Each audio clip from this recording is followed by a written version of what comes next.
Portal de Convênios. Todas as notícias sobre convênios e outros acordos na administração pública. Olá, este é o podcast do Portal de Convênios, um resumo semanal das principais notícias do âmbito da administração pública para você se manter informado em poucos minutos. PROAD SUS, curso gratuito sobre atenção primária para a gestão municipal, recebeu inscrições. As inscrições para a segunda edição do curso de extensão Fortalecimento da Atenção Primária à Saúde, APS e Urgência e Emergência para a Gestão Municipal se encerraram esta semana. A formação gratuita é voltada a gestores e profissionais que atuam na linha de frente do Sistema Único de Saúde, o SUS. A iniciativa é realizada em parceria entre o Conselho Nacional de Secretarias Municipais de Saúde, o CONASCENT, o Hospital Alemão Oswaldo Cruz e o Ministério da Saúde. A formação integra o projeto Detecta APS, desenvolvido pelo Hospital Alemão Oswaldo Cruz no âmbito do Programa de Apoio ao Desenvolvimento Institucional do Sistema Único de Saúde, o PROAD SUS. O principal objetivo do curso é capacitar profissionais para organizar de forma mais eficiente o fluxo de cuidado nos municípios, garantindo diagnóstico ágil, estruturado e encaminhamento adequado para tratamento. A proposta é fortalecer a atenção primária à saúde como ordenadora do cuidado e articuladora da rede, especialmente nos casos que envolvem urgência e emergência. Voltado aos desafios enfrentados pela gestão municipal, o curso oferece ferramentas práticas para aprimorar a organização da rede de atenção, qualificar o acesso aos serviços e fortalecer os processos de monitoramento e avaliação das ações de detecção precoce. A formação busca apoiar os municípios na consolidação de estratégias que ampliem a resolutividade da APS e promovam maior integração entre os diferentes níveis de atenção. Com foco na realidade local e nas demandas concretas das secretarias municipais de saúde, a iniciativa reforça a importância da qualificação permanente dos profissionais como estratégia essencial para melhorar a assistência prestada à população. A formação está dividida em 4 eixos. Módulo 1, Fundamentos do SUS. Módulo 2, a gestão do SUS no município. Módulo 3, atenção primária, urgência e emergência. Módulo 4, articulação em rede e projeto de interferência. As inscrições se encerraram em 27 de fevereiro de 2026, às 16 horas. Foram ofertadas 4.000 vagas gratuitas para profissionais de instituições públicas. A modalidade do curso é 100% EAD, online, com tutoria. A carga horária é de 40 horas e a previsão de início do curso é para 16 de março de 2026. O público-alvo inclui gestores de UBS, coordenadores de APS, coordenadores de saúde, além de técnicos das secretarias municipais de saúde. O processo seletivo para o curso inclui análise documental conforme estabelecida em edital. O Programa de Apoio ao Desenvolvimento Institucional do Sistema Único de Saúde, o PROAD SUS, é uma aliança entre 6 hospitais de referência no Brasil, o CONASCENT e o Ministério da Saúde. Criado em 2009, seu propósito é apoiar e aprimorar o SUS por meio de projetos de capacitação de recursos humanos, pesquisa, avaliação, incorporação de tecnologias, gestão e assistência especializada. Consulte o edital completo do curso através do link disponível em portalconvenios.com. PED-MEIA, confira o calendário de pagamentos 2026 divulgado pelo MEC. O Ministério da Educação divulgou no último dia 19 de fevereiro a portaria com o calendário oficial de pagamentos do programa PED-MEIA para o ano de 2026. A iniciativa do Ministério da Educação é voltada a estudantes do ensino médio público inscritos no CAD único e busca incentivar a permanência e a conclusão dos estudos. De acordo com o cronograma, entre os dias 26 de fevereiro e 5 de março de 2026, será depositado o valor de R$ 1.000 na conta da Caixa Econômica Federal aberta em nome do estudante beneficiário. O pagamento é destinado a quem foi aprovado em cada um dos 3 anos do ensino médio em 2025. No entanto, o saque do valor só poderá ser realizado pelos alunos que concluíram todo o ensino médio no ano passado. Além do incentivo anual, o programa prevê uma parcela adicional de R$ 200 para os estudantes que participaram dos 2 dias de prova do Exame Nacional do Ensino Médio, o Enem, em 2025, desde que tenham cursado o 3º e último ano do ensino médio naquele ano. O número de parcelas do PED-MEIA permanece em 9 ao longo do ano, destinadas aos estudantes que atingirem pelo menos 80% de frequência nas aulas do ensino regular. A regra reforça o caráter de incentivo à permanência escolar e ao comprometimento com a rotina acadêmica. Para os alunos da Educação de Jovens e Adultos, EJA, o pagamento é feito em até 4 parcelas por semestre, respeitando as especificidades da modalidade. A nova portaria também oficializa o encerramento do calendário de pagamentos referente ao ano de 2025, consolidando as regras e os prazos para o próximo ciclo do programa. Criado para reduzir a evasão escolar e ampliar as oportunidades de jovens em situação de vulnerabilidade social, o PED-MEIA se consolida como uma das principais políticas públicas federais de incentivo à conclusão do ensino médio no país. Os pagamentos das parcelas da chamada poupança do ensino médio são feitos com base no mês em que a escola envia os dados de frequência. Em portalconvênios.com você confere o calendário de 2026 e de 2027 das parcelas de acordo com a frequência escolar. A portaria do MEC também traz mudanças para adaptar o funcionamento do PED-MEIA aos calendários das diversas redes de ensino.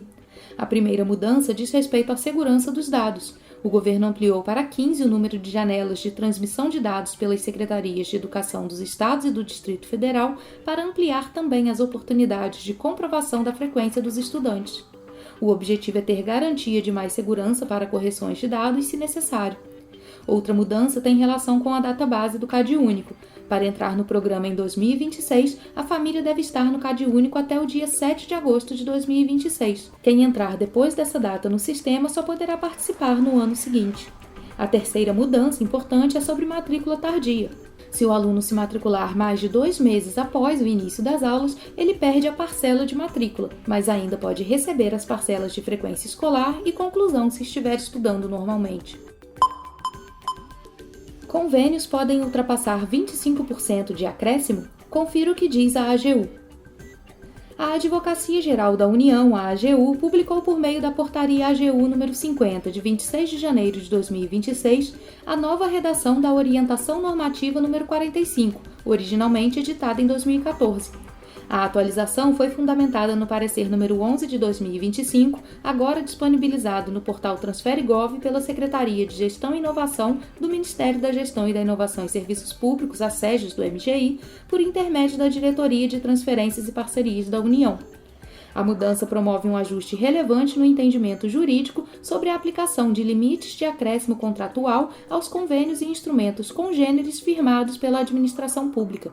A redação original da Orientação Normativa número 45 de 2014 estabelecia que os convênios celebrados com entidades privadas sem fins lucrativos estavam sujeitos ao limite de acréscimo de 25% previsto no artigo 65, parágrafo 1º da então vigente Lei número 8.666 de 93, a antiga Lei de Licitações. Entretanto, o ambiente normativo brasileiro passou por transformações significativas desde então. Em 2014, foi instituída a Lei nº 13.019 de 2014, conhecida como Marco Regulatório das Organizações da Sociedade Civil, que criou um regime jurídico próprio para as parcerias entre o poder público e organizações da sociedade civil. Posteriormente, em 2021, entrou em vigor a Lei nº 14.133, que revogou a antiga Lei de Licitações e reformulou o sistema de licitações e contratos administrativos no país. Essas alterações legislativas tornaram necessária a revisão da orientação administrativa. O ponto central da revisão está na natureza jurídica das parcerias. As parcerias regidas pelo Marco Regulatório das Organizações da Sociedade Civil não são contratos administrativos típicos e não se submetem à legislação de licitações. Assim, não se aplica a elas o limite de acréscimo contratual previsto na legislação de licitações. No caso da nova Lei de Licitações, o limite de acréscimo passou a constar no artigo 125. Contudo, o artigo 184 da mesma norma estabeleceu que as regras relativas aos contratos administrativos aplicam-se aos convênios apenas de forma subsidiária e somente quando compatíveis e inexistente disciplina específica. Essa previsão representa inovação relevante. Os convênios e instrumentos congêneres possuem regime jurídico próprio e não devem ser automaticamente equiparados aos contratos administrativos. Além disso, normas específicas sobre convênios e transferências foram consolidadas pelo Decreto nº 11.531 de 2023 e pela Portaria Conjunta MGI/MF/CGU número 33 de 2023, que disciplinam as transferências da União por meio de convênios e contratos de repasse. A nova redação da Orientação Normativa número 45 estabelece 2 pontos principais. Primeiro, o limite de acréscimo contratual previsto no artigo 125 da Lei nº 14.133 de 2021 não se aplica aos convênios e instrumentos congêneres, salvo se houver previsão diversa em legislação específica ou no próprio instrumento firmado. Segundo, qualquer acréscimo exige justificativa técnica idônea, manutenção da natureza do objeto, concordância dos partícipes e formalização por meio de termo aditivo. A fundamentação legal inclui, além das leis mencionadas, o artigo 3º, parágrafo 3º do Decreto nº 9.830 de 2019, que impõe a observância dos critérios de adequação, proporcionalidade e razoabilidade na tomada de decisões administrativas. A revisão traz maior coerência ao sistema jurídico e evita a aplicação automática de limites próprios de contratos administrativos a instrumentos que possuem natureza diversa. Na prática, portanto, parcerias regidas pelo marco regulatório das organizações da sociedade civil não estão sujeitas ao limite de acréscimo da Lei de Licitações. Convênios em sentido amplo também não se submetem automaticamente ao limite do artigo 125 da Lei nº 14.133 de 2021. E os limites da nova Lei de Licitações continuam plenamente aplicáveis às contratações típicas, como obras, serviços e compras, realizadas no âmbito da execução das parcerias. Ou seja, se o município celebrar contrato de obra com recursos de convênio, esse contrato estará sujeito às regras da Lei nº 14.133 e inclusive aos limites de acréscimo. A atualização da Orientação Normativa número 45 reforça a importância de interpretar o ordenamento jurídico de forma sistemática, respeitando os regimes específicos de cada instrumento de parceria. Mais do que afastar um limite percentual fixo, a nova orientação reafirma que qualquer alteração de objeto deve ser tecnicamente fundamentada, juridicamente adequada e formalmente regular. Em um cenário de crescente complexidade nas transferências de recursos da União, a medida contribui para maior clareza normativa, previsibilidade e segurança para gestores públicos e organizações da sociedade civil. A revisão, portanto, não amplia indiscriminadamente a possibilidade de alterações, mas ajusta o entendimento à legislação vigente, fortalecendo a governança das parcerias públicas no Brasil. Confira o parecer número 11 de 2025 e a portaria AGU número 50 de 2026 em portalconvênios.com. Prefeitos protestam contra projetos de lei que impactam os municípios em 260 bilhões de reais. Prefeitos de todo o país se reuniram na capital federal para protestar contra projetos em análise no Congresso Nacional que, segundo estimativas da Confederação Nacional de Municípios, a CNM, podem causar um impacto de 260 bilhões de reais aos cofres municipais. De acordo com nota da entidade, cerca de 10 propostas legislativas em tramitação elevam significativamente as despesas das prefeituras, pressionando orçamentos já comprometidos principalmente com saúde e educação. Segundo a CNM, o maior aumento de gastos viria da proposta de emenda à Constituição que institui aposentadoria especial para agentes comunitários de saúde e agentes de combate a endemias.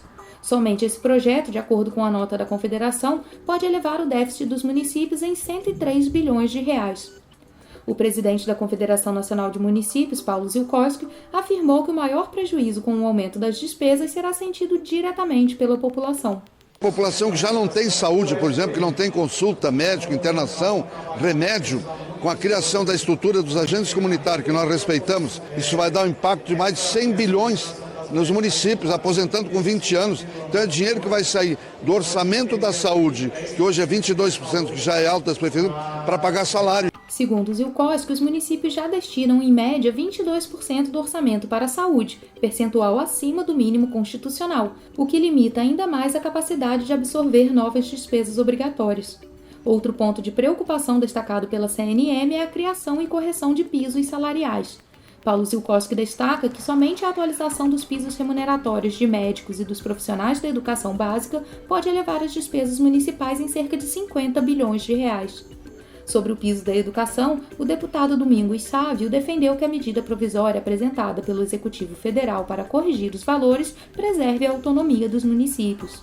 Nós entendemos que os profissionais de educação precisam continuar tendo direito ao seu piso, eles não podem ganhar menos do que aquilo que a nossa Constituição já garante, que é um piso da categoria, e esse piso tem que ser corrigido ano a ano. Os prefeitos fazem aqui uma ponderação muito justa, concordam que o piso tem que ser corrigido, mas que seja garantido que ele vai ser corrigido pelo INPC, pelo indicador da inflação. O ganho real acima da inflação fica a critério de cada município, de acordo com a realidade do município. Os prefeitos também criticam projetos que prevêem a criação de novas escolas em zonas rurais, a contratação de pessoal para instituições de longa permanência e o reforço de apoio a alunos com deficiência.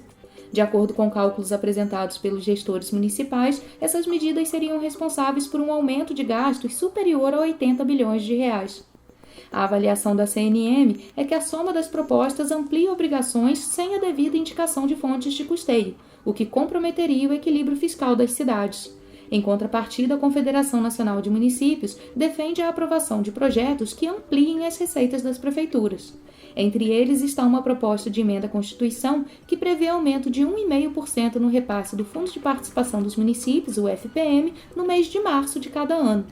Segundo estimativas das prefeituras, a proposta poderia garantir, já no primeiro ano, um acréscimo de 7,5 bilhões de reais aos cofres municipais. Para os gestores, a discussão no Congresso precisa equilibrar a criação de novos direitos e obrigações com a realidade financeira dos municípios, que são responsáveis diretos pela execução de políticas públicas essenciais como saúde, educação e assistência social.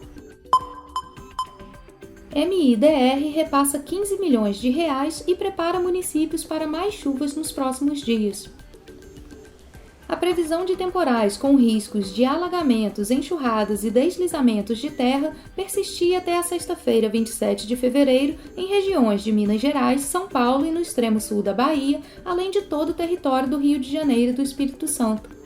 Os técnicos do Ministério da Integração e do Desenvolvimento Regional, o MIDR, por meio da Secretaria Nacional de Proteção e Defesa Civil, a SEDEC, realizaram na terça-feira, 24 de fevereiro, uma reunião virtual de alinhamento com representantes estaduais e municipais da Defesa Civil e integrantes do Sistema Federal de Proteção e Defesa Civil para reforçar as ações de prevenção e resposta.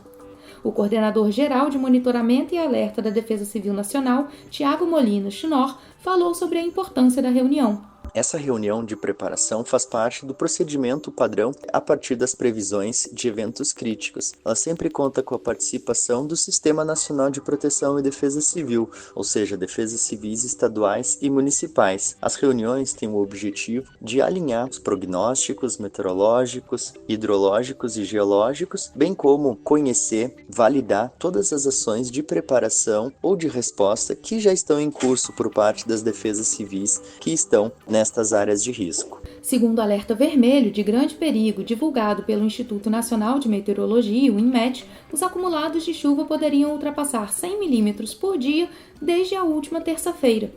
Tiago orientou que é importante que a população fique muito atenta aos alertas enviados pelas defesas civis, evite áreas alagadas, não se abrigue em árvores e, em casos de trincas e rachaduras nas paredes ou aumento do nível do rio próximo da residência, saia de casa e procure um abrigo seguro. A reunião virtual reuniu mais de 300 participantes e contou com a presença de especialistas do INMET, do Centro Nacional de Monitoramento e Alertas de Desastres Naturais, do Serviço Geológico do Brasil, entre outros órgãos. Desde as primeiras ocorrências registradas em Minas Gerais, o MIDR está atuando para apoiar os municípios afetados pelo desastre. A SEDEC está com nível operacional em alerta máximo e já enviou 8 técnicos do Grupo de Apoio a Desastres para o Estado como forma de acelerar as ações de assistência humanitária e reestabelecimento dos serviços essenciais. O ministro da Integração e do Desenvolvimento Regional, Valdez Góes, viajou para Minas Gerais na tarde de terça. Mais cedo no mesmo dia, ele reforçou que o governo federal está mobilizado para apoiar o povo mineiro e ressaltou a importância da agilidade no reconhecimento federal das situações de emergência das cidades para que os recursos financeiros possam ser liberados rapidamente. Segundo o ministro, as equipes da Defesa Civil Nacional estão em campo e em contato direto com os municípios. A orientação é não poupar esforços para garantir que a ajuda chegue a quem mais precisa, seja com kits de assistência humanitária ou no apoio técnico para a reconstrução. A Defesa Civil Nacional já reconheceu o estado de calamidade pública em Juiz de Fora, em Minas Gerais, e de forma sumária nas cidades mineiras de Ubá e Matias Barbosa. O MIDR, por meio da Defesa Civil Nacional, autorizou ainda na quinta-feira, dia 25, o repasse de mais de 15 milhões de reais para ações de resposta em 10 municípios afetados por desastres. Receberão recursos cidades da Bahia, Maranhão, Minas Gerais, Piauí, Santa Catarina e Rio Grande do Sul. As portarias com a liberação dos valores foram publicadas no Diário Oficial da União. O sistema Defesa Civil Alerta, implementado em todo o território nacional pelo MIDR, poderá ser usado pelos estados como forma de ampliar a proteção das pessoas. O sistema utiliza a rede de telefonia celular para enviar mensagens de texto e avisos sonoros para celulares em áreas de risco elevado. Os alertas aparecem de forma destacada na tela dos aparelhos e podem tocar mesmo em modo silencioso. Não é necessário cadastro prévio e o serviço é gratuito, com alcance de celulares compatíveis Android e iOS lançados a partir de 2020 e cobertura de telefonia móvel com tecnologia 4G ou 5G. O recurso não depende de pacote de dados e funciona se o usuário estiver ou não conectado ao Wi-Fi. A ferramenta busca orientar as pessoas sobre as medidas de proteção a serem tomadas. Dessa forma, os alertas têm informações sobre o tipo de risco que está prestes a acontecer e instruções práticas. As definições de conteúdo e do momento do envio dos alertas são de responsabilidade dos órgãos de proteção e defesa civil locais e a ação é operacionalizada por meio da Interface de Divulgação de Alertas Públicos, a IDAP. O objetivo do Defesa Civil Alerta é proporcionar maior segurança, sendo complementar aos demais mecanismos de alertas de emergência, que já incluem SMS, TV por assinatura, WhatsApp, Telegram e Google Public Alerts.